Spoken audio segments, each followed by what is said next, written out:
tumwakire muvyeyi Mama Gravity niteka rikomeye cyane muhaguruke tumwubahe kuko turamwubaha n'umuvyeyi wacu dukomera Imana amashi menshi kaze mama wacu dukunda udushikirize icimana yashize ku mutima wawe no mugisha ukomeye kubona Imana ikuduhaye kuba twokumviriza iminsi 40 itarara mwanya nk'uyu ariko imitima yacu iruzuye amashimwe.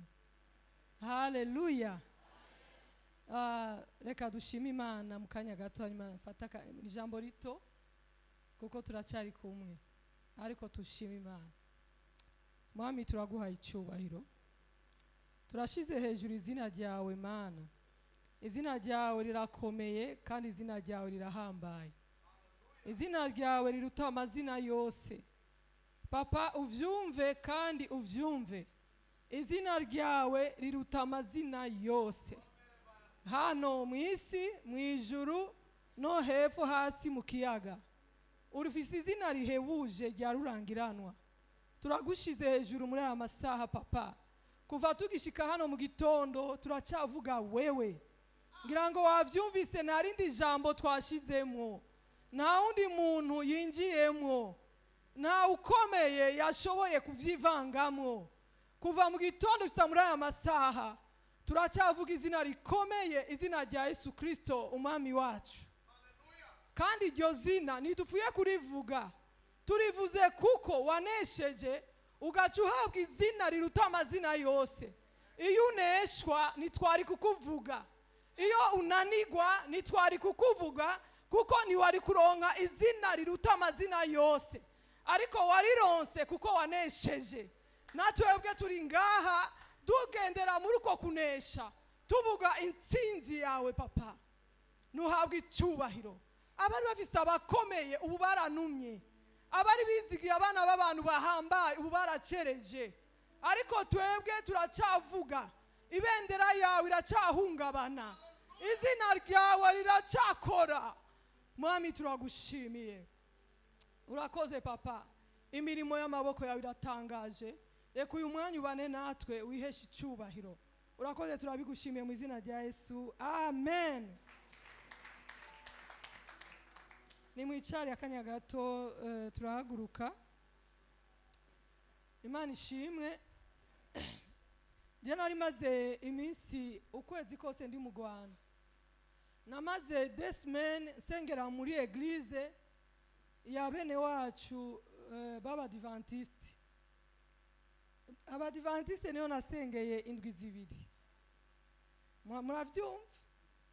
Mugabo twari duherekeje nari merekeje umugeni, ariko Imana yantwaye yo kwiga kubera twebwe twiga mu kintu cyose.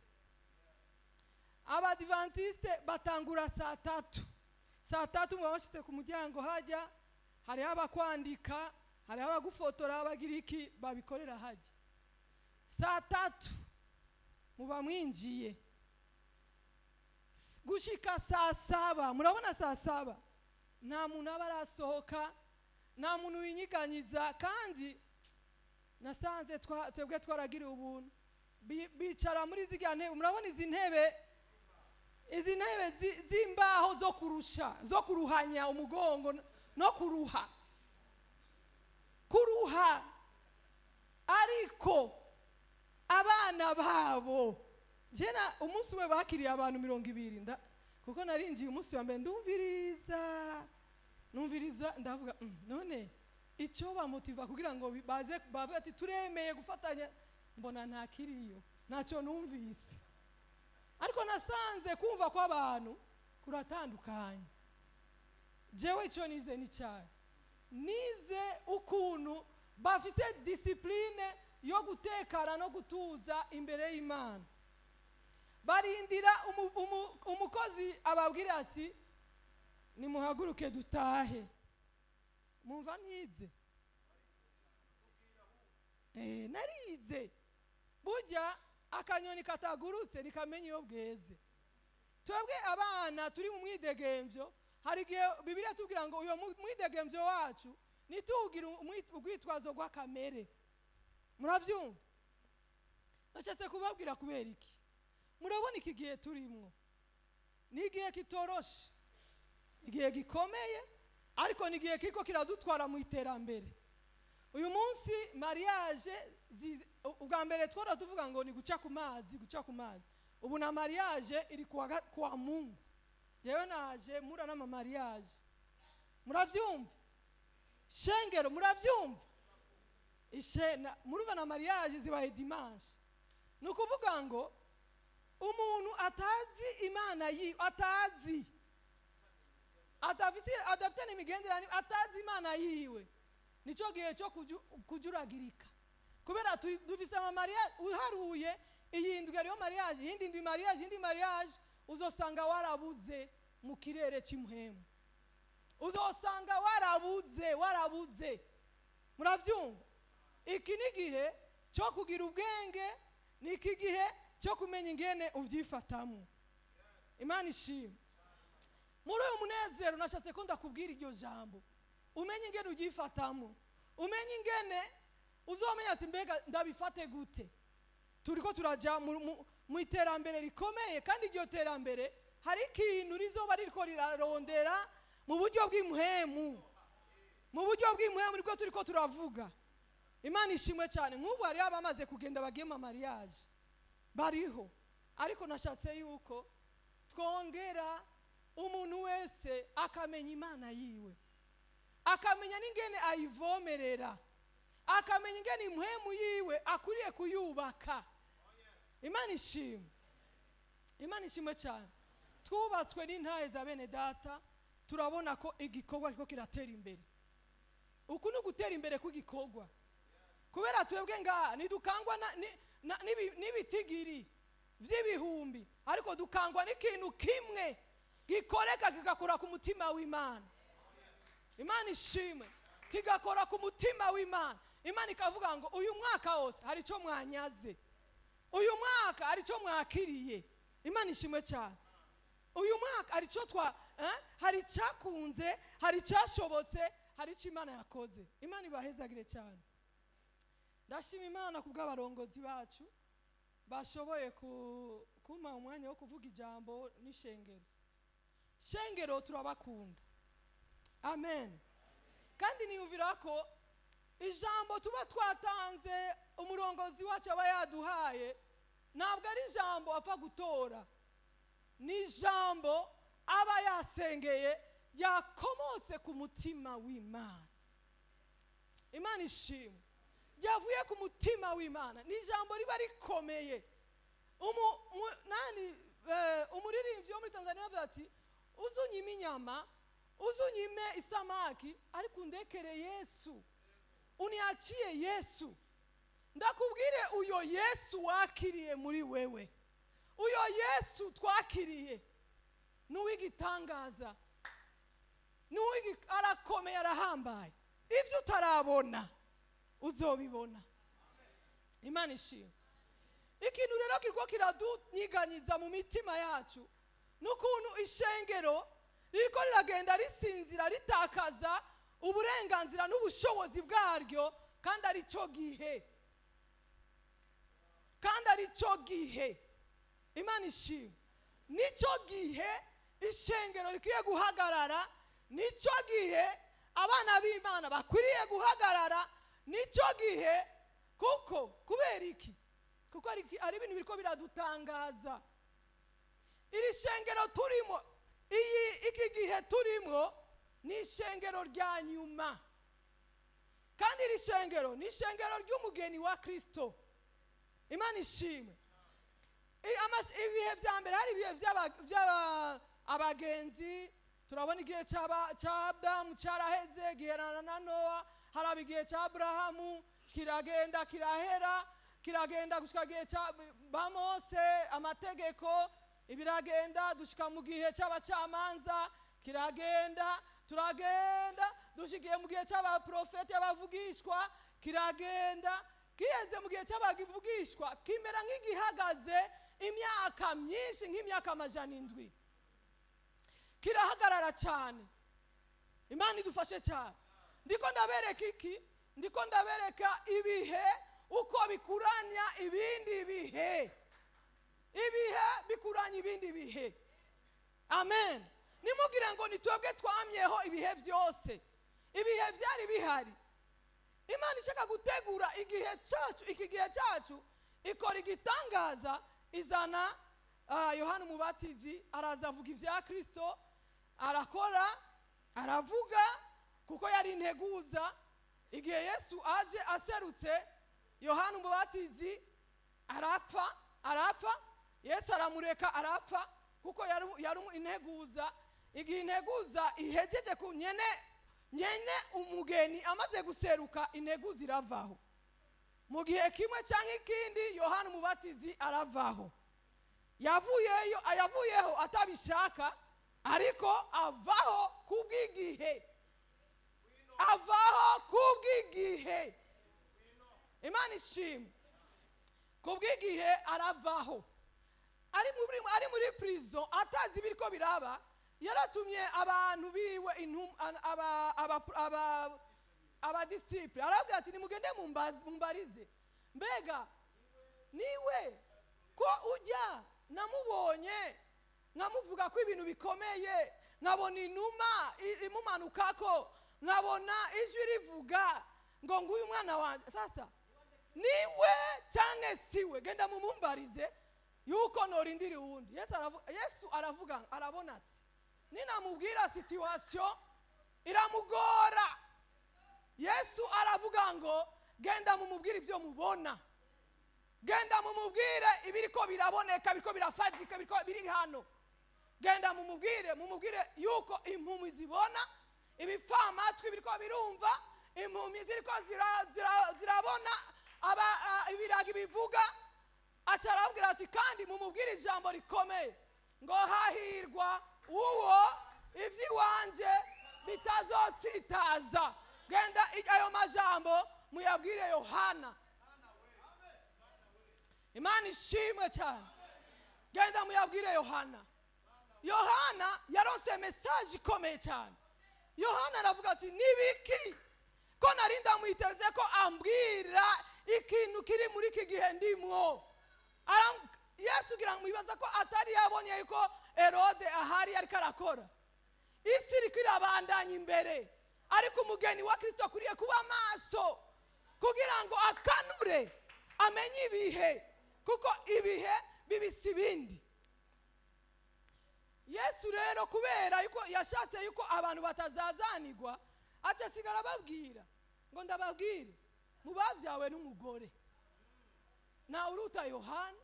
Mu bantu bose bavyawe n'abagore na uruta Yohana. Ngo ariko umuto mu bwami aramuruta. Imana ishimwe. Imana ishimwe cyane. Ngo mubavyawe n'umugore, aravuga ati none abantu bariyumvira ati none raba amajambo yamwishuye agende kuvuga, agende kumva, ariko aramushingira intahe ubu, ariko aravuga uko bimeze kuri Yohana. Ati kandi abato mu bwami bw'Imana nibo bashaka kuruta Yohana wenyene, abonyene, ariko abandi bari munsi y'ubushobozi. Imana ishimwe. Aho Yesu yaratanguye igikorwa, ntabwo mu gutangura igikorwa yashoboye kuvuga ngo reka ngende kubwira abafarisayo ndabamenyeshe ndababwire. Oya, yagize ngo pa babona umuntu gusa arasohotse, babona umuntu atangiye kuvuga, babana umuntu atangiye guserura ivyiyumviro vyiwe, baravuga ati uyu ninde? Nicyo gituma abafarisayo batamutahuye, ntibamumenye, kuko yaje mu buryo buhishijwe ariko mu buryo bw'ibanga. Imana ishimwe. Haleluya. Aralansa, araterera hejuru, aterera umuhamagaro, aterera ijambo, aterera icyarico, aterera, aravuga ati nshaka kwerekana ko igihe cyanjye kirageze. Imana ishimwe. Kandi imyaka 3 n'inusu yakoze, yayikozemo neza. Imana idufashe.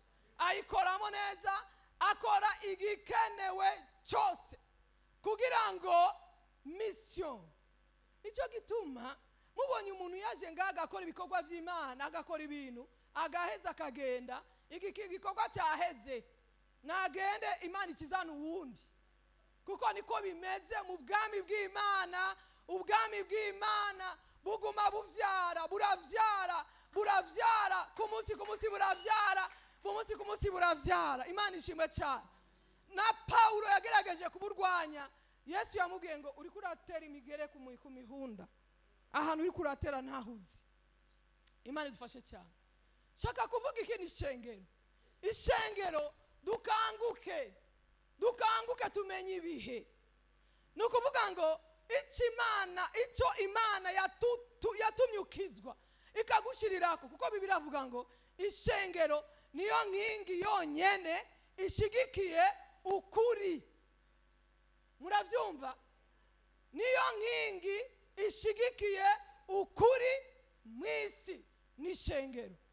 Nako ndiko ndategura ijambo numvise indirimbo bango hejuru y'abami, hejuru y'ibihambaye, hejuru y'ibikomeye isi tamenye, hejuru y'ubwami, haleluya, hariho Imana ihambaye. Imana ishimwe. Hejuru y'ubwami, hejuru y'ibihambaye, hejuru y'ibikomeye isi itigeze imenya, nabugingo n'ubu nibanga rikwiriye kumenya abana b'Imana. Imana ishimwe. Abana b'Imana abo bari babihishurirwa, abariko pastor yavuze ati gucegwa nuratahura.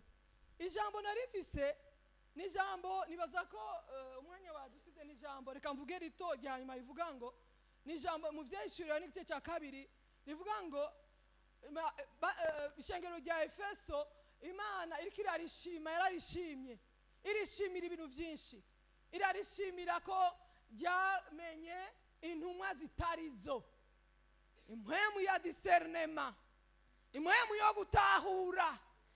Iri shengero ryari ishengero rya Efeso, ryari ishengero rikomeye, murumva ko ryari bifite ibikorwa byinshi, ryari ishengero rizwi.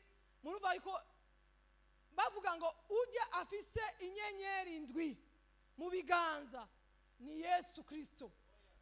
Ni Yesu yari karivuga, aravuga ati ufise inyenyeri ndwi aravuga ibi, aravuga ati ndakuzi ndazi aho aciye. Imana ishimwe. Imana ni nziza, irazi aho twaciye. Uyu mwaka Imana irazi aho twaciye. Uyu mwaka irazi ivyagiye bigukomeretsa n'ibikubabaza. Uyu mwaka irazi ahantu washoboye kwihangana ukanesha. Imana ishimwe cyane. Aya majambo ndiko ndasenga, nsengera ijambo. Numva ijambo rivuga ngo umuntu arambwira ati ngo ariko ngo hari icyo mbaga yako. Amen. Hari icyo mbaga yako. Ngo icyo nguga yako ngo nuko waretse urukundo rwawe rwa mbere. Urukundo rwa mbere n'urukundo rw'ubusazi, n'urukundo rw'agakiza, n'urukundo rwa Kristo, n'urukundo rw'umubano n'Imana, n'urukundo rwo kuvana n'Imana. Imana ishimwe. Ndabizi ibikorwa ati mbere ndabizi yuko waragenzuye ubona intumwa zitarizo ngo urazimenya ngo kandi niwifatanya nazo ngo kuko najewe narabibonye.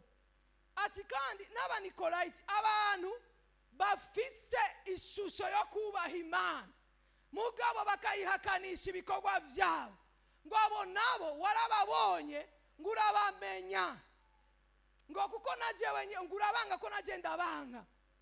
Imana ishimwe. Mbega urashobora gusuzuma parcours y'ubuzima bwawe bw'uyu mwaka, urashobora kuraba ukavuga uti aha ndabona vy'ukuri Imana twaragendanye, aha ndabona ko Imana irahanshingira intahe, ndabona ngaha Imana irambwiza ukuri. Imana ishimwe. Mumenye yuko turiko turinjira mu mwaka wa 2020. Uyu mwaka wa 2020 ntabwo uraseruka, ariko amakuru arahari, amakuru yaho arahari. Imana ishimwe. Uyu mwaka umwansi yaragerageje kugwanya uburyo bwose bakavuga ngo barakugwanije ngo ariko warihangana ngo mbere waragize uburuhe. Pastor, na buruhe wagize? Twaragize uburuhe, twaragize ibintu bikomeye cyane. Ukavuga uti aha n'umwanya n'ukwitanga n'ukwiheba. Hamwe umuntu yita mu mazi akavuga ngo ndabe ko ari ikintu no sova. Imana ishimwe. Haleluya. Ijambo ry'Imana ku munsi riraduhabura zikaduhanura nk'abana kugira ngo umenye icyo wizigizwa mu bwami bw'Imana, umenye igikorwa. Twebwe nitukira abana bo kwambika pamperse, bo kumubwira ngo wacengo za saa tatu za saa mbiri. Aho waraharenganye. Tugeze mu rundi rugezo, tugeze ahandi hantu. Hari ahandi hantu turiko turajyana na papa. Imana ishimwe. Hari ahandi, hari ubundi bwiza, hari ikindi cyubahiro, hari indi faveur. Amen. Hari indi yerekwa rishika kure cyane gose. Imana ishimwe. Iyo yerekwa kugira ngo urishobore nuko witerera mu ruzi, muri urwo ruzi nyene. Urwo ruzi nyene gwiri jambo gw'igikogwa. Amen. Ndiko ndigaya ngo ndazi ibikorwa vyawe, ndabizi neza. Hari igihe umuntu akora agaca mu ntambara akiyumvira ko Imana itabizi. Oya, natangwe ndakubwira ngo hari ivyo Imana ibona ariko ikabona ko ivyo biragukuza. Imana ivyo twaciye mu vyatumye dukura, vyatumye tumenya abantu, vyatumye tutijajara, vyatumye ushobora kumenya umwangu uhuma n'udahuma, vyagutumye ushobora guhagarara n'amaguru abiri ahantu utashobora guhagarara, vyashoboye gutumye ushobora guhagarara. Imana ishimwe cyane. Ivyo bituma tuba abantu tubabo turibo uyu munsi. Haleluya. Haleluya.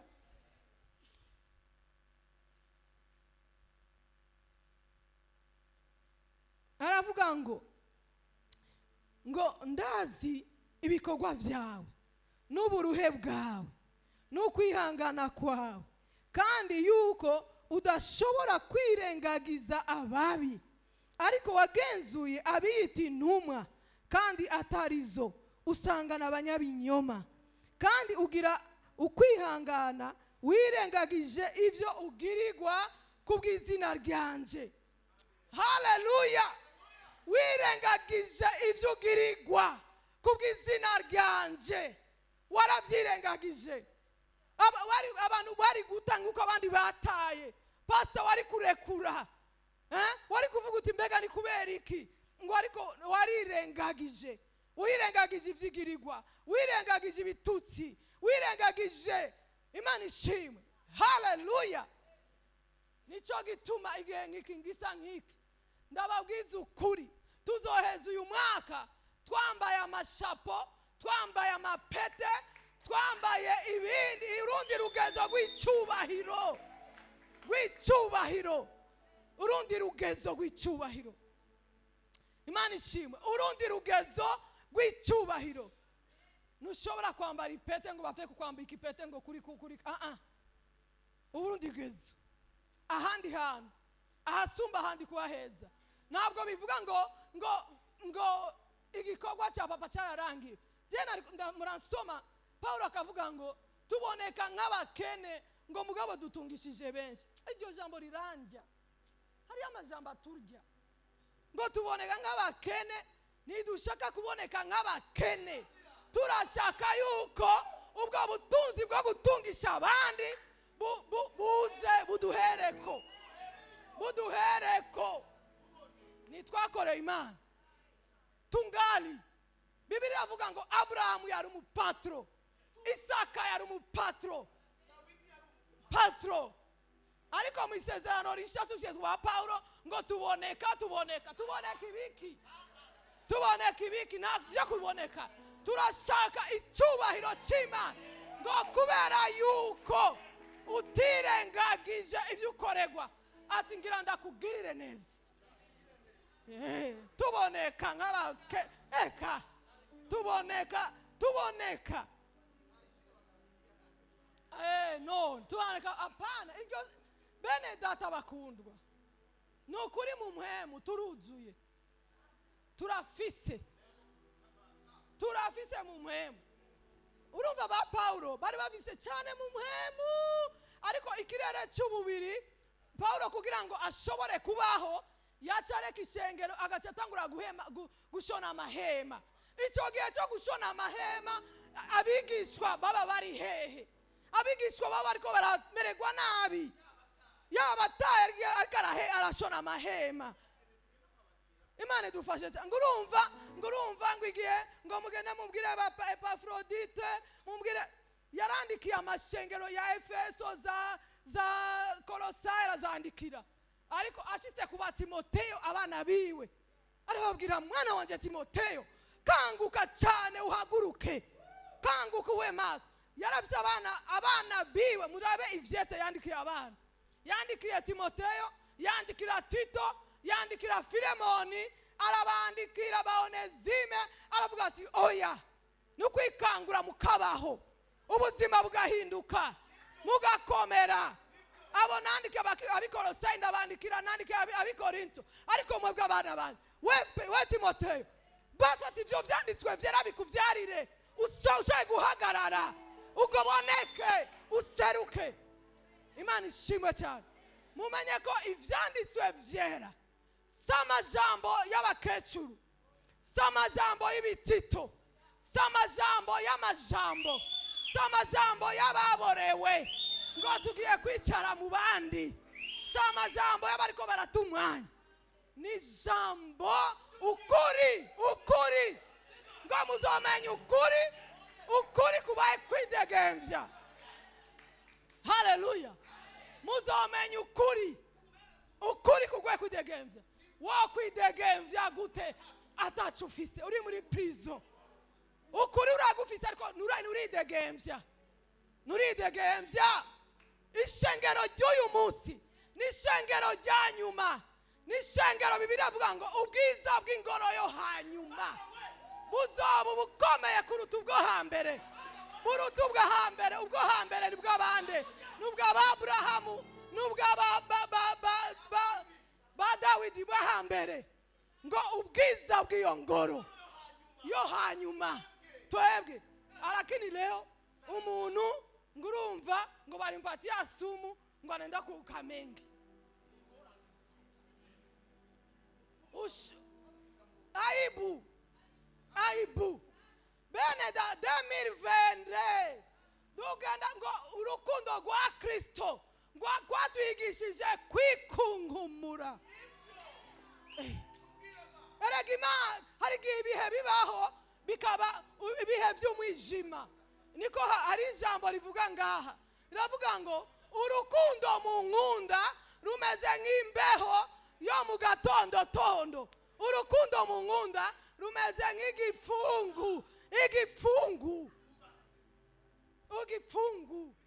Muze mugende Bugarama muzora ibifungu. Bene data bakundwa, bana b'Imana, ijambo turita abana b'ijambo, ariko ijambo niriko rirakora. Kristo yarapfuye, Kristo nagihari, twebwe nitwa turi mu gihe tuvuga ngo mpwemu yera. Imana ishimwe. Mpwemu yera turiko turakorera mu gihe cyacu, igihe gikomeye, ariko igihe dukeneye kwerekana ibendera ya Kristo. Urumva ngo umuntu ngo umukozi Imana ngo yishwe n'isumu. Bibiliya ijambo rikavuga ngo muzonywa n'icica ngo nacyo kizobagira. None ishengero ribuziki. Bibiliya avuga ngo nuko mwaretse urukundo rwanje rwa mbere.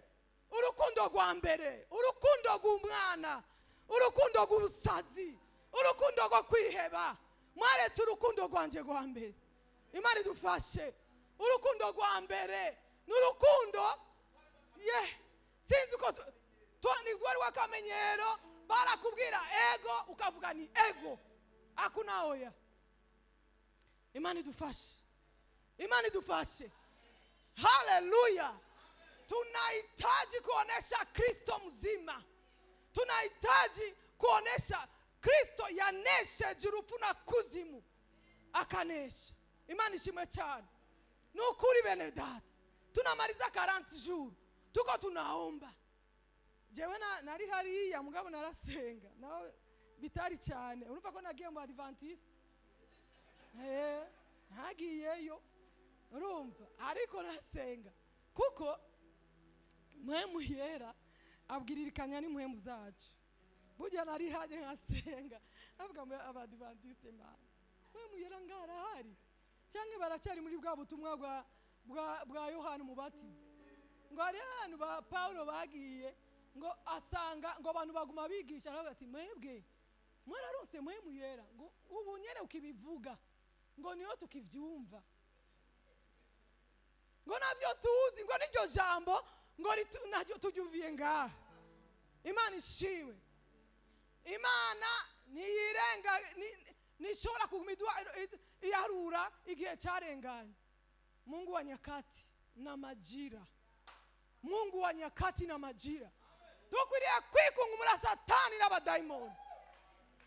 Imana ifashe cyane. Bibiliya avuga yuko abagwayi, abantu bafise ibibazo bazoza ngaho kwa pastor abasengere bakire.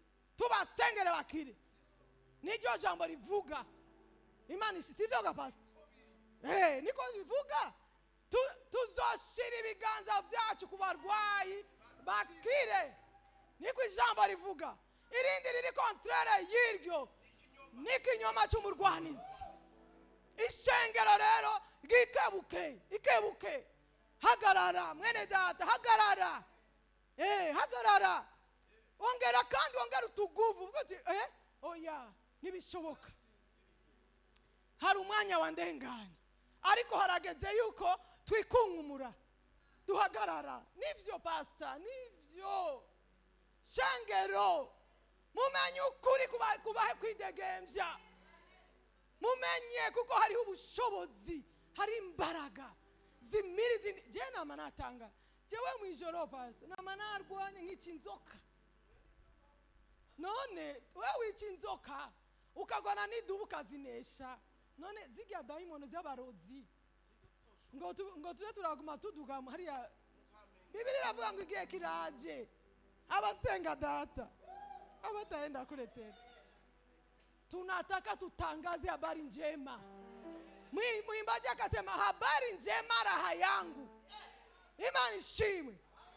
Ekipima yose turayifise nayibuze.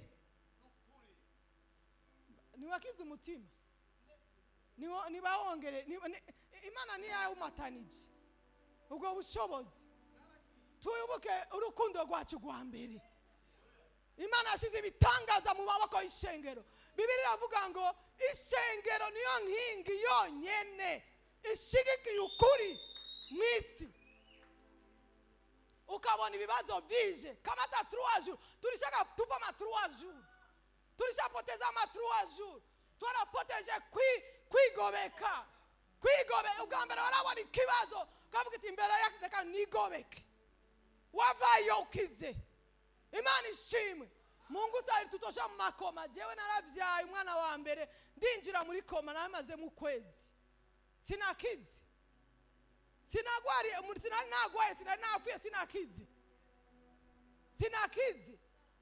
Mazi misi satana zana utuntu twa burebure nigambia toka kule peleka byako. Peleka zungurusha hariya. Imana ishimwe. Zungurusha hariya satani genda. Erega Bibiliya ni kayumba.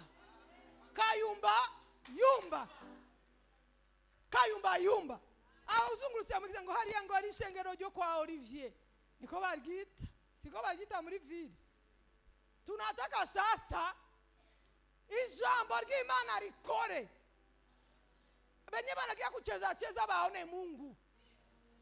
Ngo wagenzuye abiyita intumwa. Wabagenzuye gute? Ikirere cy'impwemu kirasesa. Urinjira ngo yagenzuye abiyita intumwa. Ngo usanga sibo ucurabareka. Hallelujah. Impwemu ya discernema yo guhishurirwa. Impwemu yo gutahura.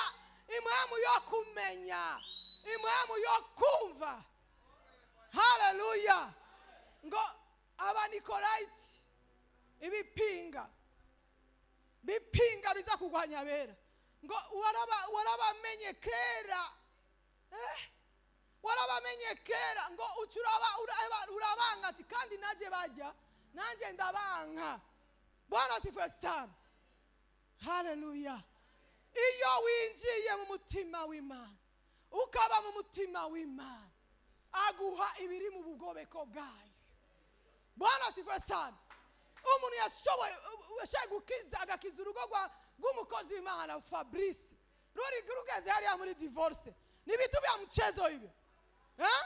Abavyeyi ntibari bananiwe, imiryango ntiyari yananiwe, ntibyari byananiwe, ariko iyo Kristo yinjiye ibintu byose arabiroranya neza cyane.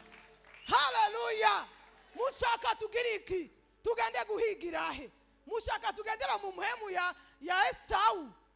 Esau yarati ivyo kurya vyasa inka zuzuye intama azifite zuzuye akazurazura gumahiga. Nico gituma yazuranye mu kuzurazura agenda hitana abagore b'abanyamahanga. None aronsiki mtoto wa patro Isaka ngo ni patro gose yarafise inka afise intama, ariko Isaka umwana adatekanye ku birenge vya se, adatekanye gunahuna kwenda kutafuta uturondera ibiki. Bakubwiye ko bashaka kuguha umugisha, yari kuvuga ati mama papa ashaka kumugisha Imana anje ima, alakini kuko yari afise umutima utatunganye ni imbere y'Imana, arienda kahunahuna atahira. Nari bisiri amajambo, nari bisiri ndiri hayi abise ngo bashaka kurengana, ngo bashaka kurengana, aramubwira ngo urashobora kumpinzira. Esau aravuga jewe ndaguhinzira, jewe Esau ndaguhinzira, amuhiminzira. Ariko mu kumuhiminzira Yakobo abana b'Abisirayeli bashika mu gihugu cy'amasezerano. Bamaze kwinjira amasezerano, Esau abanyedomu batahura ko Imana yatabaye Isirayeli. Imana ishimwe cyane. Ndatangaje muri Gravity harageza yuko abantu bamenya yuko Imana yatabaye Gravity, Imana yatabaye abera bayo. Haleluya. Imana yatabaye. Haleluya. Imana iratabara bene data. Imana abazati bazokwimuka tuzosanga barugaye umuryango, basanze portaye zibiri zuguruye, ahubwo no hejuru tukugurura. Imana n'umwizigirwa. Imana ni Imana. Imana irashoboye. Haleluya. Imana wahungiye munsi y'amababa. Yizere. Imana ishimwe. Imana ishimwe cyane. Garukana urukundo rwa mbere. Bakuvuga base ngo muzekare ebana tukiruka, ukumva ngo nugiye gusenga ukiruka, ukumva ngo ni jambo ukiruka, ukumva ngo nugufasha gufasha abana mibarabara. Ibintu Bibiri iravuga yuko Abisirayeli batanze mu bugaragwa baratanga gushikaho Mose yababwiye ngo nimugezaho abantu bari mu bugaragwa, abantu ntibariko bararima, abantu ntacyo bafise, ariko baratanga gushikaho bitanga. Imana irabagezaho. Mwarengeje vyarenze, stoke zuzuye, ahantu hose zuzuye, nimugezaho. Imana yabonye kwitanga kwanyu. Imana ishimwe. Haleluya. Hari ibintu dukwiriye kuvomerera kugira ngo dushobore gushika aho Imana igomba ko dushika. Bwana asifiwe sana. Naravyanditse ikintu cyambere ni migenderanire yawe n'Imana. Haleluya. Imigenderanire yawe n'Imana. Mungu asipokuheshimu, Mungu asipokufurahia, hata mchungaji akufurahie ni bure. Hata sisi tukufurahie ni bure. Imigenderanire n'Imana. Ishake, irondere. Umuririmbyi yararirimbye ariko aravuga ngo kwa gusenga kwawe kwatumye menya umukiza warangagwa n'ibikorwa byo gukiranuka urihe mbese urihe. Haleluya. Mwanzo wa wokovu wako ulikuwa ni mwanzo wa kutoa sadaka, ulikuwa ni mwanzo wa maisha yako. Ni washobora guha umwanya umwansi kubw'ubuzima bwawe. Wari waritanze wese uvuga uti papa niki wonsaba ngo sindagikore, niki wonsaba ngo sindagikore, mbwira nicyo mbwira no gitanga. Imana ishimwe. Urukundo rwa mbere, urukundo Yesu ararukeneye muri wewe ibwina.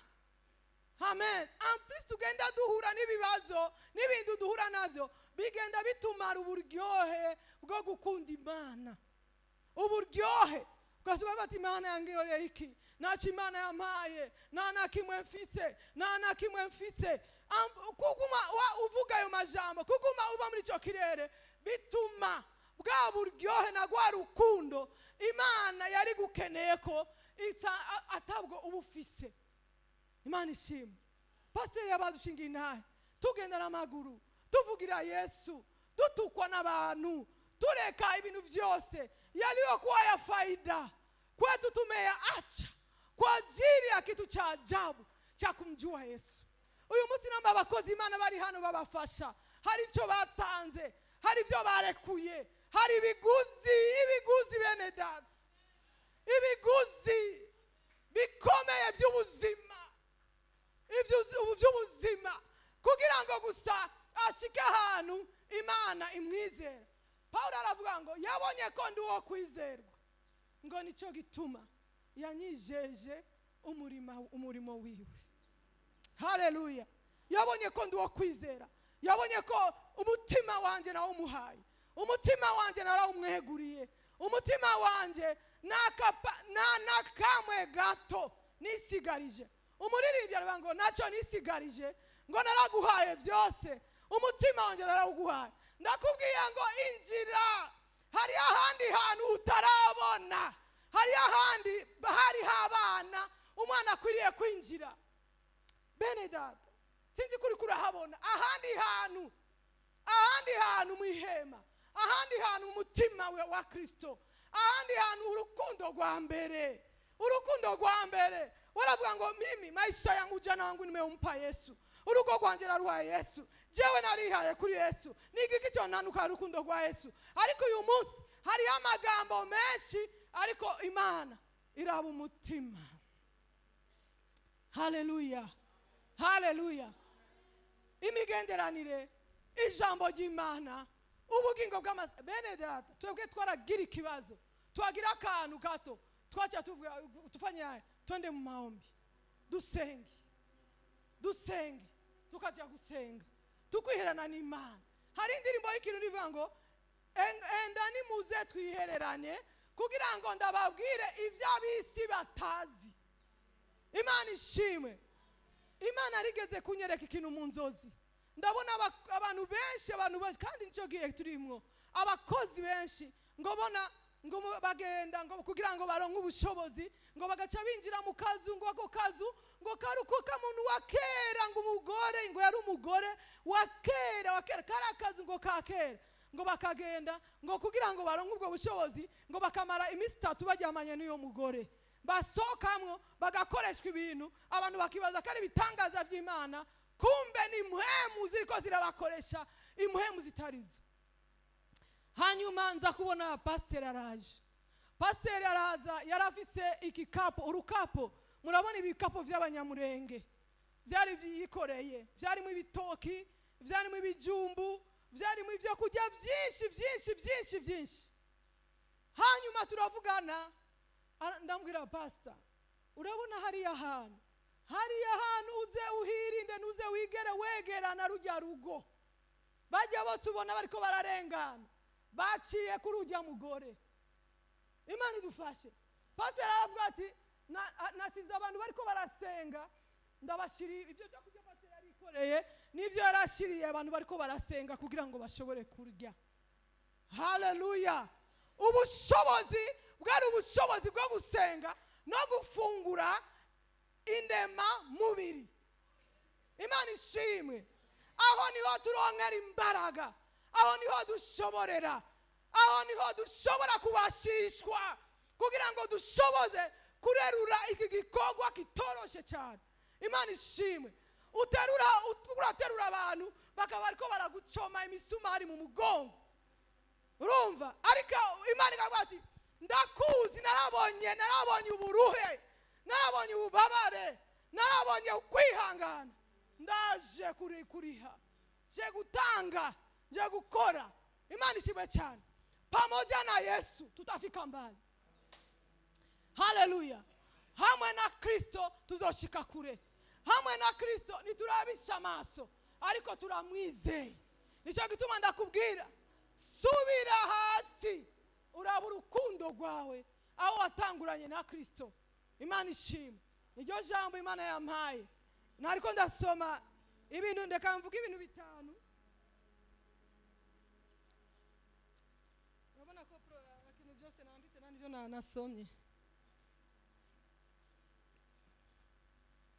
Ubusabane cyangwa imigenderanire n'Imana.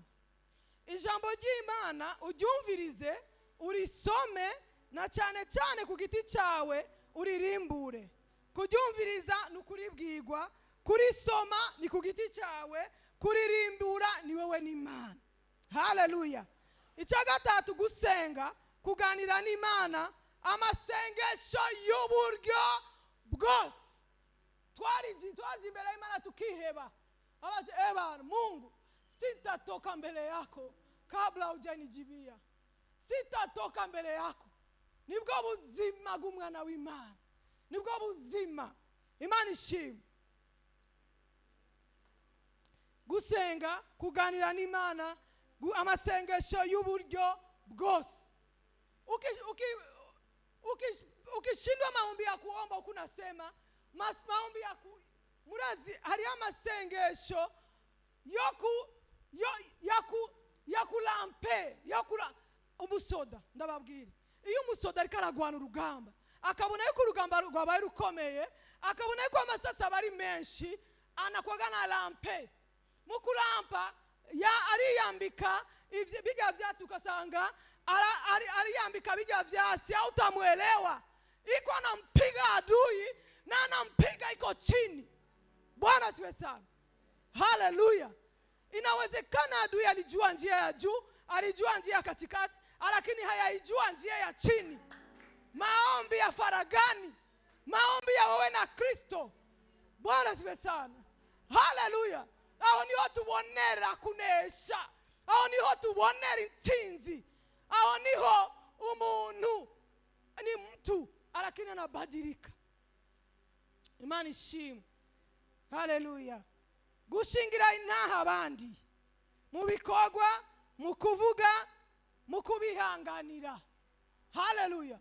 Gushingira intaha abandi mu bikorwa, mu mvugo, mu ngiro. Ni wafata ivyo ukabipoperanya. Icya gatanu, kwemera intege nke zawe. Kwemera faiblesse yawe. Ukarambara ukavuga uti papa, atari wewe mimi sitoki hapa. Isipokuwa wewe mimi ni bure. Isipokuwa wewe mimi siwezi.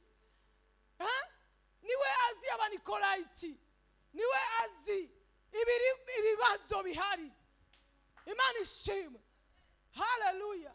Ati chonguga yako waletse kwa rukundo rwo kumba hafi, urukundo rw'agakiza. Hari Imana yabwiye ati Egiputa simana, Egiputa simana. Aho bari babona ko Egiputa ifise ubutunzi, ifise ingabo, ariko Imana imaze kwemeza Mose, namubwira ati Mose ndakubwire Egiputa simana, Farao nachamaze. Imana ishimwe. Imana wahungiye musi y'amababa ndiyo Mungu. Ni Imana. Uracafise ibijumbu, uracafise ibitoki, uracafise ibintu, uracafise igikapu kiruzuye. Imana ishimwe cyo kugabura, hanyuma abana barye, hanyuma kwashive mu bana. Imana ishimwe, Imana ibaha umugisha. Ayo majambo n'amajambo akomeye, n'amajambo atoroshe. Subira, utafutisha, angalia, raba. Ico gihe ndibuka turi mu kidengeri, tulikuwa na moto na bidii napita sana. None agakiza k'uyu munsi abantu bafise ni giki cyariko kirarasi shengero. Kwa mbere nuboneka, kwa kabiri jeudi nuboneka, waboneka dimanche uzurushe, washika ngaha umenga bakuvunya umugongo, bavuga ngo duhaguruke kukuririmba navyo ushoboye, bavuga ngo duhaguruke kusoma ijambo navyo ushoboye. Ni giki nuhe muti umwansi yarashe abera. Imana ifashe cyane. Birakenewe yuko twongera tukikungumura, vavanura. Ulikuwa unampenda Mungu, uko na 1000, warakusenga Imana udafise na rasio akula kesho hauna, ariko ukitanga. Uyu munsi urafise stoke, urafise rasio. Ingo rero ugira Imana uti papa, ukitaka unaambia nibakie hapa, ndababakia. Imana ishimwe. Ere kumwansi yuko haricho wamenye. Bwana asifiwe sana. Haleluya. Egiputa si Imana, ntabwo ari Imana. Reka wereke Imana. Jewe nakore Imana vise akumba ka chambre na salo pastor akazi. Narataha nkasanga abana narindeze. Umara nga umajyamye nga igitanda bose bakijyamye ko je nkabura aho njyama nkicara. Imana iraraba, aho dusenga dukora uko dushoboye, tubandanye. Mungu akaona birakwi. Aho sinakubwira histoire ingene naronse icyo cyumba na salo. Ubwa mbere ari chambrette. Pastor mwe chambrette nayo mwabonye. Mwamuronaga chambrette na salo. Iri ariko ga promotion. Chambre na salo. Na chambrette uzi wewe. Uraizi? Sawa. Chambrette raizi. Chambre na salo tukapanda. Ndakorera Imana. De chambre na salo. Ndakorera Imana. Hivi sasa ndahagutse kumtumikia Mungu na buhombe. Nani mwalikwambiaga ngo hari umuntu yakoreye Imana ngo atahayikoreye amaboko? Ubwo butuma wabukwigisha rakubeshe, genda umusezere. Ni Mungu wa multi system. Ni Mungu anageuza. Twebwe haragera saa 4 z'ijoro. Eka nchemereza ngaho. Saa 4 z'ijoro hajya kujya 8 past. Haribanga mutari muzi. Hajya kujya 8 hageze saa 5 saa 4 z'ijoro. Bacha bugarujya mujyango kwibarabara. Twebwe nawe washaka kuja muri toilette, nta toilette wabona. Sasa jewe aba bakamba ati mama tushaka kuja muri toilette. Aba banyi bari jewe sinagenda. Ariko abana baragenda, bamwe bakava hajya kujya 8 bakagenda kujya 3 kwa mama Linka. Jewe nkaraba nkavuga Mana, hazogera igihe tuzokubaka amazu tukagira amatoilette mu mazu kweli? Ibi bihe bigahinduka. None n'ivyahindutse. Mwebwe navyo mumva. Murabizi kubugarira toilette bakugara umuryango, mukashika mu ijoro mushaka kuja muri toilette mukabura amatoilette. Aho twarahaciye. Twahaciye ahantu hakomeye. Pastor twarahaciye. Navyo mwamenya. Yari banga ryacu twinumira. Hanyuma bakagira inama bakavuga ngo tushaka tugurishe parcelle, ngo mama Lydia yumvire jewe vise umwana umwe bagace babati tugira ngo mama Lydia ngo ni wa mbere azohangayika. Bakagira inama bagace bavuga ngo jewe wa mbere nzohangayika. Je nkabaraba nkavuga jewe nzohangayika. Muzohangayika mwebwe n'abana banyu, mwebwe mutazi Imana. Mugabo jewe muzombona ne imbere nkomera shikakure ndumuntu akomeye. Bwana siwe sana. Harivyo tutavuga, lakini ni ushuhuda. Tunavaa ushuhuda. Tunavaa maushuhuda.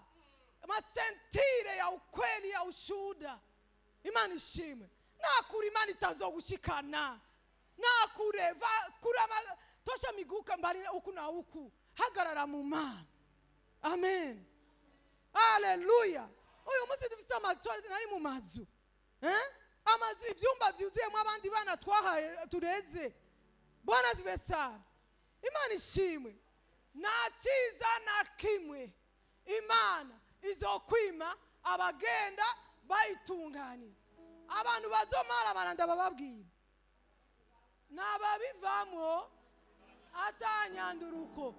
Urumva pasiteri yavuze ngo duhaguruke. Urumva rero ko yavuze gutyo duhaguruke, ndabivuyemo ndagiye aragorana. Ntacuzi. Nta nyandurukuzi. Uravyumva? Ngurumva ngo Imana ngo yarandi Mungu ananikomesha kweli ananikomesha. Ukisema kama alikomesha atakomesha tena. Shima. Ati papa unanikomesha lakini nashukuru. Tiba tari tukomeshaga. Siye wote urunganwe. Urunganwe n'urunganwe. Yaducishije ahantu kugira ngo adukuremo inkonda, adukuremo kuyayata, adukuremo kunanirwa. Haleluya. Shengero rya Kristo. Je umuntu mwana ngo turaba hejuru, turaduze Ndabwira. Waduhamagaye numwe. Uriko aratujana numwe. Uriko aratwereka inzira numwe. Mutulie kwenye tulipita. Kwenye tulipita. Mutapapita. Mutapapita. Mutapapita. Ubu bariko barahaja. None ndababaze. Kiriya gishosho amwani kama kilituriaga. Kilituria juu ya majaribu. Ngo nta bugaragwa ngo nibiki ndamubwira nta bugaragwa kandi uburimwo. Uriko urabuhinda isura ariko nibwo urimwo. Huyu ni mzee wa siku. Banamuitaga mzee wa siku. Uhoraho nduwo ndiwe. Ninde yagiye isijo? Naho buri umugabo mu rugo nushaka kuyita ngo nduwo ndiwe. Oya. Nibishoboka ngo nduwo ndiwe. Papa te. Ngorivuga. Ngo nduwo ndiwe. Ngo ndiho. Ejo acha gutera akantu kasuma agira gusata mukono unakuwa yulu. Kuja papa yatubwiye umukozi w'Imana. Unazani hangefanya vile, hangekupata. Alikuona uko jambazi. Unajiamini. Akasema sasa malaika, wende upige shindano. Kasikia shindano. Shindano, iko na mashindano. Biblia vango nababaza umuntu abigomba. Ariko akubabaza kugira ngo akwiyegereza agukure mu gikoresho cy'icubahiro. Haleluya. Murabona ko pastor yambaye ikoti nziza. Iyo koti kera yari tisi. Kera yari tisi iyo koti. Murayibona? Iyo koti kera yari tisi. Hanyuma nyeneyo ayiguze acayitwara hehe? Ku mutayeri. Umutayeri acafata isizo. Aragiriki. Araitabagura kugira ngo ayironkemo ikoti nziza ibera pasiteri. Haleluya. Kandi iyo umutayeri ashaka kugukatira impuzu arakubwira asa tuchesikiliza na franga wende. Kwa justa utoni kwa naikata utamwambia bwana unaimaliza sasa. Unaimaliza. Acha kureko. Nicho arakure kukagenda. N'Imana ishaka kugukorera neza iragusinziriza.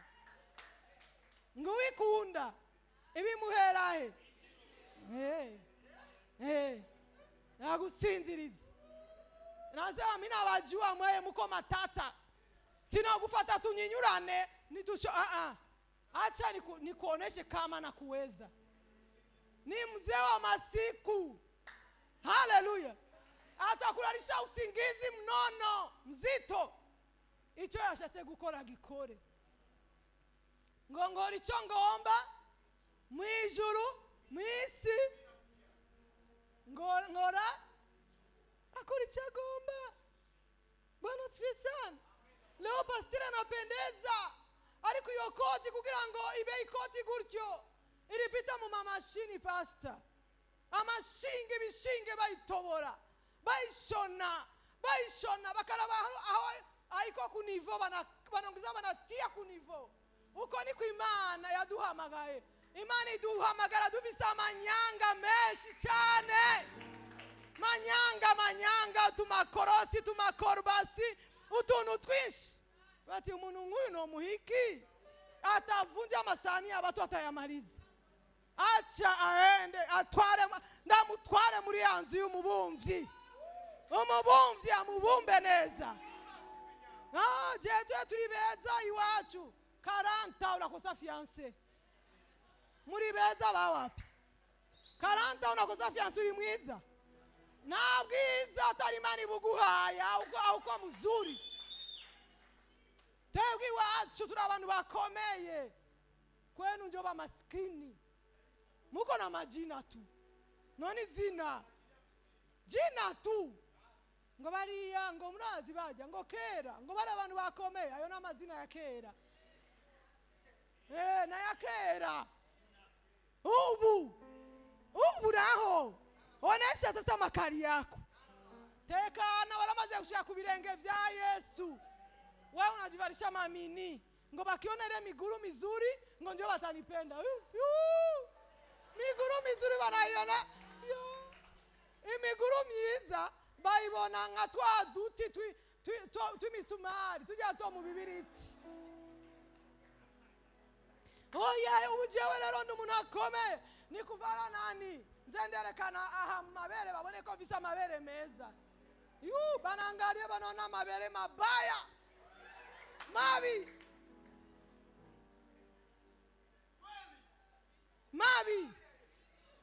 bafiye muringia ndani ya Yesu. Muteremushe manguo. Ni mwambare nk'abafaransa bakunda mamini. Utumini abafaransa ariko bambara. Mini ni kirato cyo hejuru. Akagenda minika. Hapa mu Yesu sasa. Aha hariho iyindi. Laboratoire mama. Imana ishime. Ndababaze. Ko dufise muhemu yera. Umbwire naco muhemu yera orakubwira. Igituma muhemu yera bikubwira uzorabe ushitse imbere ya pasteri ucugumumanura. Umanuririki. Reka zigume kujya kuko niko wabishimye. Umuntu iyo ari muri Kristo Yesu aba ari cyaremwe gisha. Ivya kera babishize. Sukuvuga ngo biraheze ibikurimo vya kera birashira.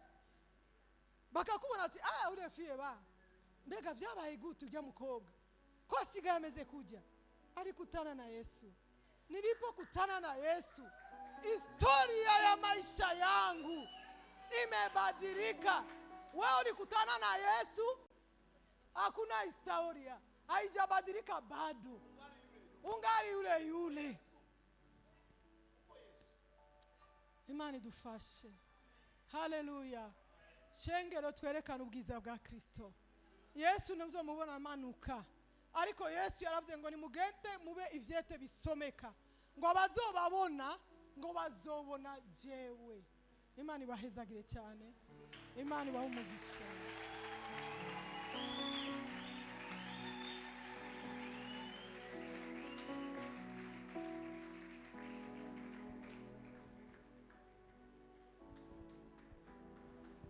Tumwongera amashi Kristo.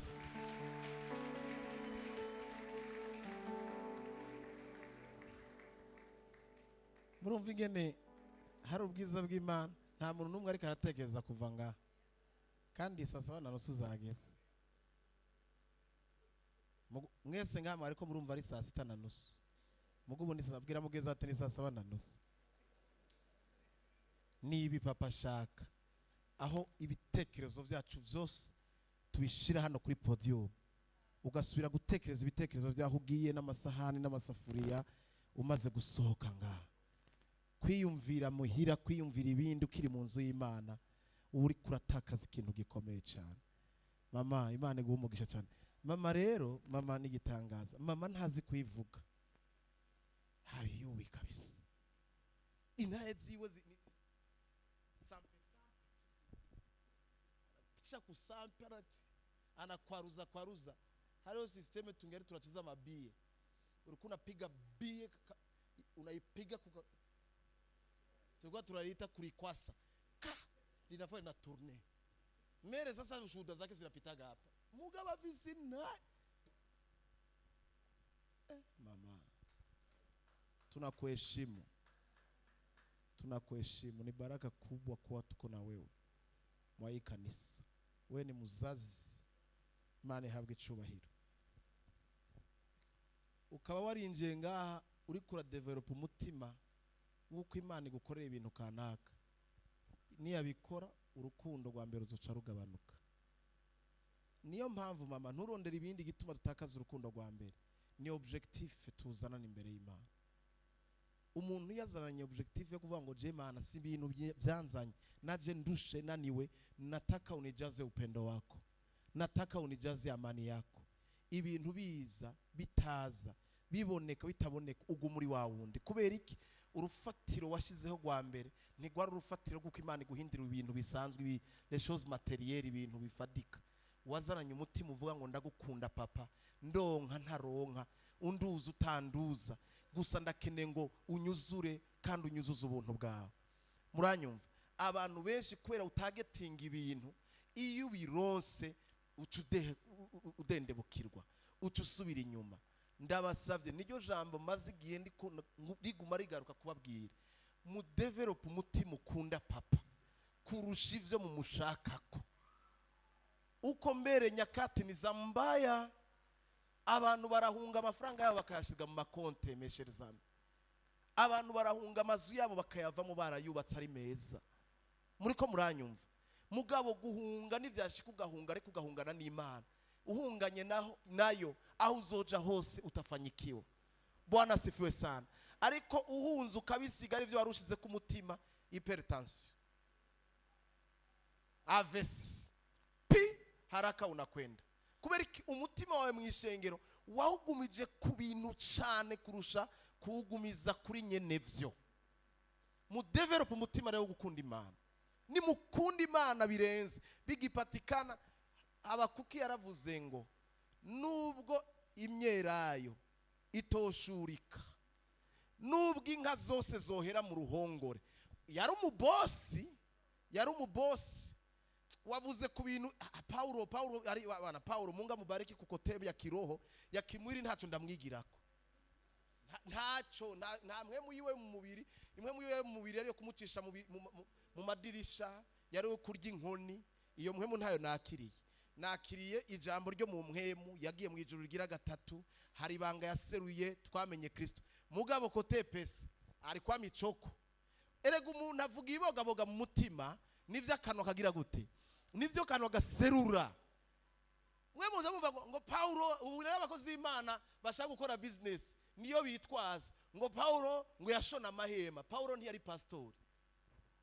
Genda mubabwire ko atari pastor kazokumva umuntu ayivuze ko niyo verse abakozi b'Imana ashaka gukora commerce bitwaza ngo si chezi ngo Paulo ngo nawe yarashona amahema. Paulo yari apotre, Paulo yari evangeliste, Paulo ntiyari umwungere w'ishengero.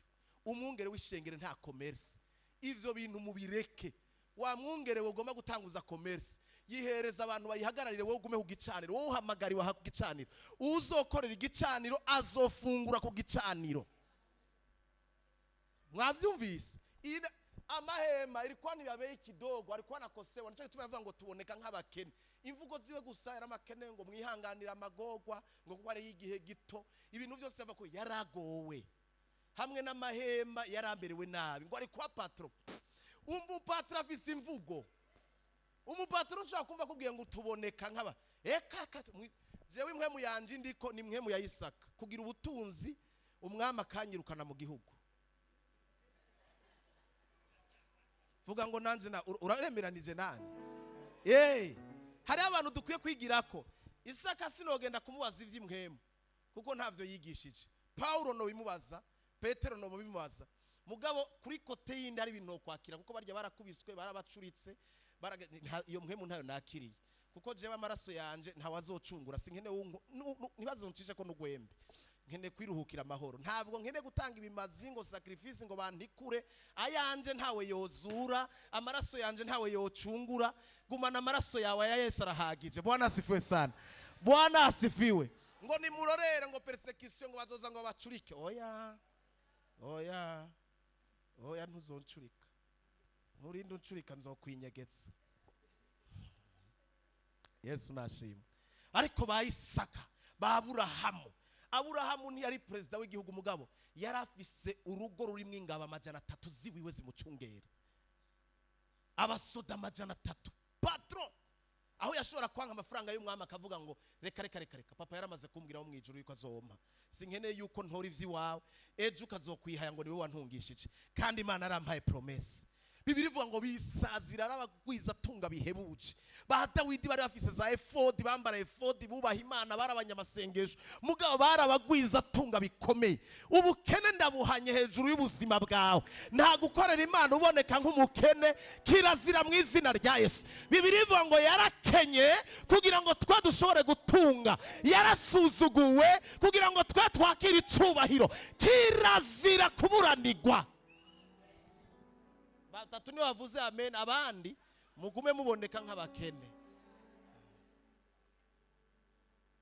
Maskini mie sasa ukigusa maskini Mungu ngo muracha gusa maskini tuwache mwaburuke dusenge maskini kuwache bamwe dufite ibikomere byabo umaskini papa Dieu donné kandi mama udutere vorte vraiment. Iri jambo rya Paulo ahuguse kuryumva ko ari ribi ngo tuboneka ngo dutungishije abandi kubera ko intungisha abandi je ntabifise.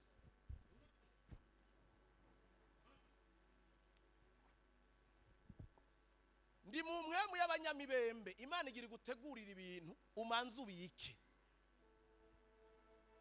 Ureke ibintu by'amasantima kama una usisaidiane. Hauyajijenga usijengi bangine. Ndakunda jijenga jwani. Nikujenge wewe misi ya jijenga. Mini mweho kwa jina la Yesu. Imana ishimwe cyane. Abanyamibembe baragiye ngo baregeranye ubutunzi.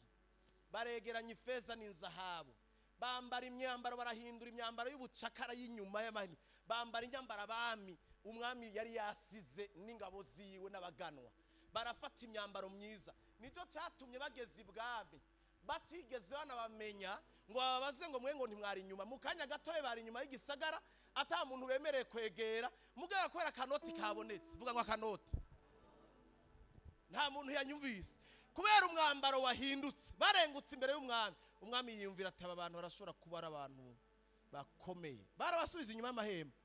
Oya izi ngwara zose mugwa mugwara ni kwera gukena iyo ufise amafaranga ntugwara mwizina rya Yesu.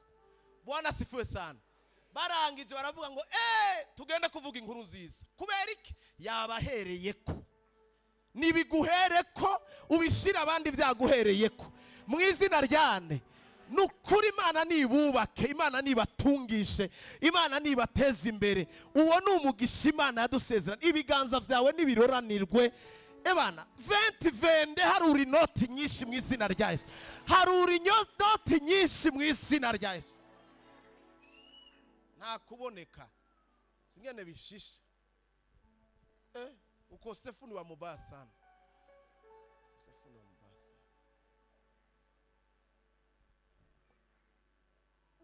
Abantu mutararonka imiduga muze mushimira Imana. Muguwe neza mu gutambuka no gufata bisi na bajaji. Urazi kwitunga ha mukayibura navyo muzi mwebwe mutarazigura Imana ishimwe. Mwebwe mumaze kuzigenderamwe amenyereye imodoka niyigiye muri garage ndwimwe wumva isi yakugwiriyeko iyo video lixere Imana imaze kugushikanako nta gusubira inyuma bandanye uduke. Nta muntu yanyumvise wanyumvise kugendesha ibirenge ni mugihe uyisemo kubigendesha ubishatse wazisize mu rugo Imana ishimwe cyane. Nama nababwiye double cabine je ngaha ikinjira mu rupango nkayisaba lift nkagendera inyuma. Ntibashobora kuntwenga bavuga ngo nije nabihisemo. Mugabo wowe utayifise ugiye baguvuga ko baguhaye lift. Ibintu birarutana nuko. Nibibere gutyo. Ni uyakire kandi umugoro n'umuhizi kazi. Mbe wavuye hehe? Aracakira cyane. Uvuze ngo iki? Urayikene mu gihe nk'iki? Nivyo? Ntiza ko ntake yanje. Ntiza ko ntake. Ntiza ngo nkore acte prophétique. Uwari wese ampereze ko ntake ni acte prophétique. Urufunguruzo ntiruri mu ini zimwe za esthétique. Zaniri ku rufunguruzo. Ngiye. Ndakoze acte prophétique. Uko nyene wizeye ndaba mu maso. Nturire. Oya harira umuntu ago. Ndakoze acte prophétique. Uravyumva? Nta n'igitangaza gikomeye kirimo gutunga imodoka. Bibiri ivuga ngo ibitangaza n'umukate w'abana. Wavyumvise? Akira imodoka rero. Ukuyizereye yicakire genda uyibike mu ishakoshi urayisubiza duhejeje. Mubwire ngo asubiranye imodoka igwani. Byabaye. Uwundi arambiwe no kugenda ata modoka afise ariko mwese ngaha. Banabikwege. Muzozironka. Erega ugiye ngaho hanze ni ubimenya turi mu mwe mu imiduga. Ugenda muraye ngaho. Ni guhera hariya ni hariya ku mastation. Ni mwe mu imiduga gusa.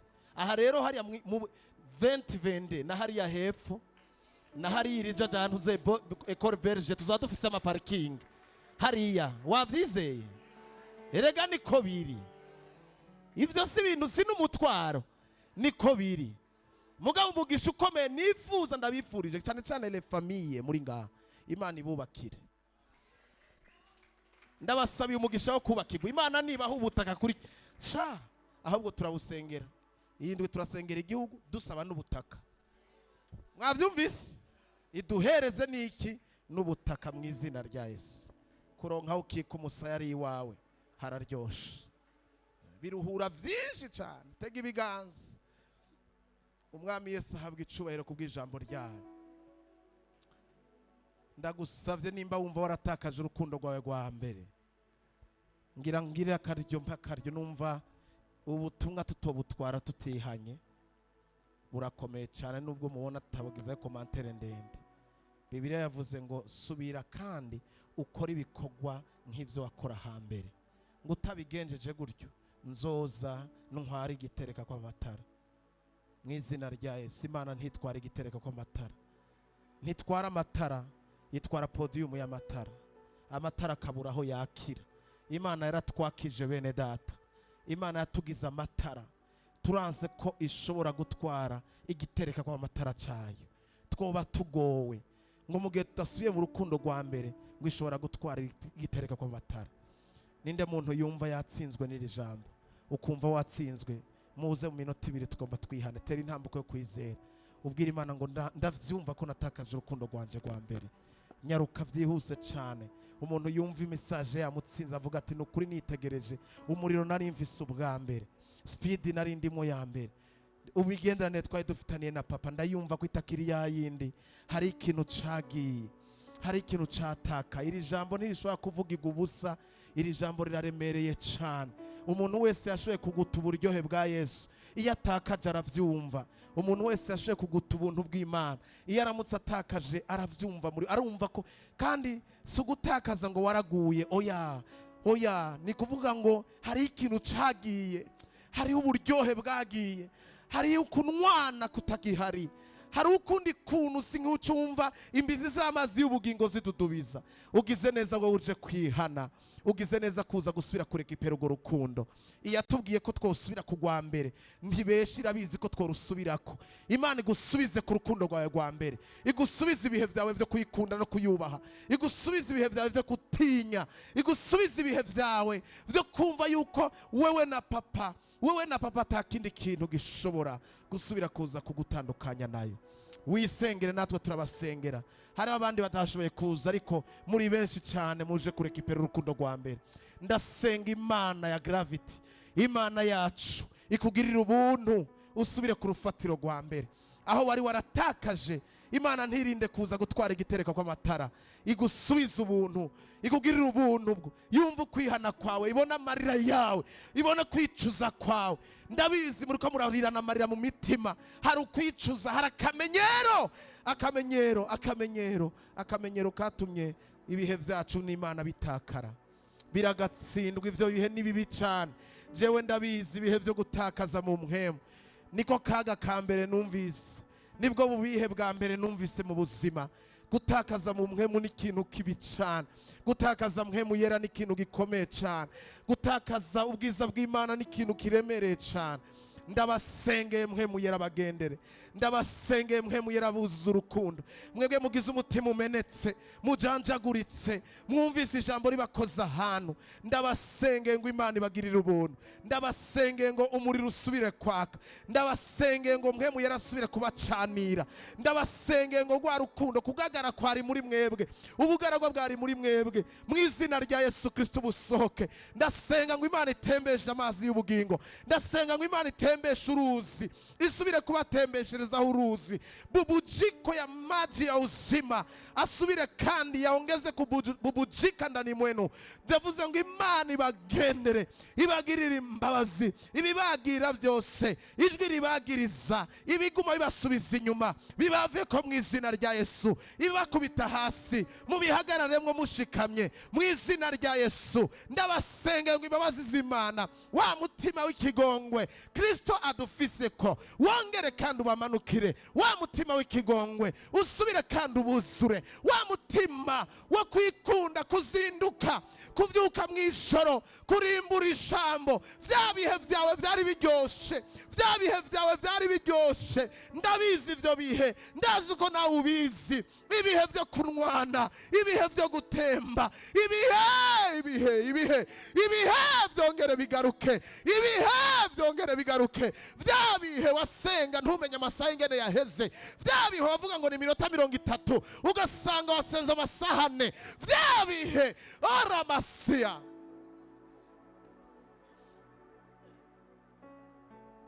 Mpwemu yera ari ngaha, mpwemu yera yakubonye mukobwa wa Yesu, mpwemu yera yakubonye musore wa Yesu, mpwemu yera yakubonye, mpwemu yera yakubonye.